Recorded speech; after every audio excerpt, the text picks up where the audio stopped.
morning, everyone, and welcome to this short reflection for today. I hope you're all well.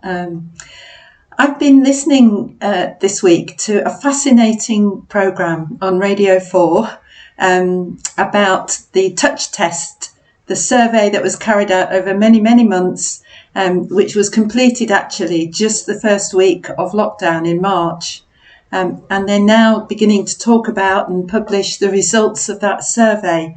I really recommend finding it, searching it out and listening to it. It's got some really good insights and reflections on the whole issue of touch and what it means to us. I don't know about you, but I'm hungry for a good, healthy touch. I'm missing hugs. I'm missing physical contact with people, even shaking hands. It's just not possible at the moment, is it, generally speaking? And it's hard. Of course, there's the negative side of touch. And this week, the Independent Inquiry into Child Sexual Abuse has published its report on the Church of England and the role they have or haven't played in protecting our young people and our children and our adults, actually. We should be ashamed, shouldn't we, of the failings of the Church of England. And we must always, always resist, report and respond robustly to abusive touch.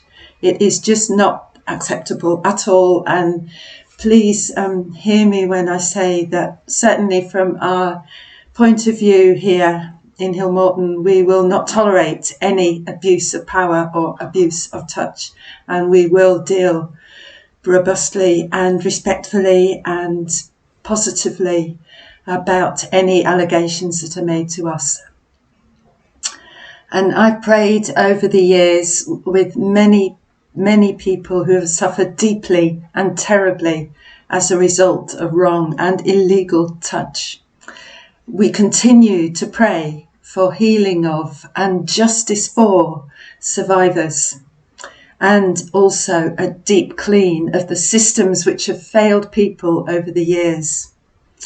It must get better. But anyway, back to healthy, wholesome touch. We've all been deprived during the pandemic of that gift of touch, haven't we? Which we perhaps all took for granted before it was taken away from us. And after all these months of avoiding touch, recently I was with a family who offered me a handshake, which I accepted. And just for a moment, I felt that sense of connection with that person that only touch can give, as well as actually a bit of a sense of guilt and remembering that I had my hand gel in my handbag. It's a really weird and difficult time, isn't it? But just for that moment, it was just so lovely to hold a hand.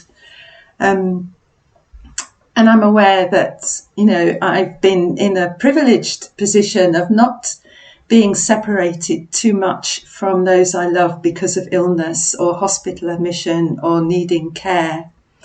I'm aware that the loss of physical touch has been so much more difficult for many of our community when their loved ones have been isolated due to being in hospital or care homes, or simply for those families unable to hug their grandchildren, grandparents, and other family members and loved ones.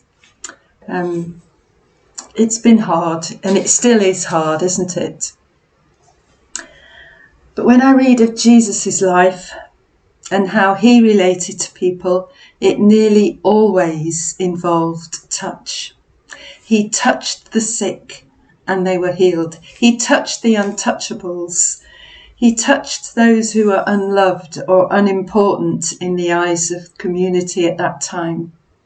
He touched and held children despite being told not to waste his time on them. He valued children. And he was touched by people.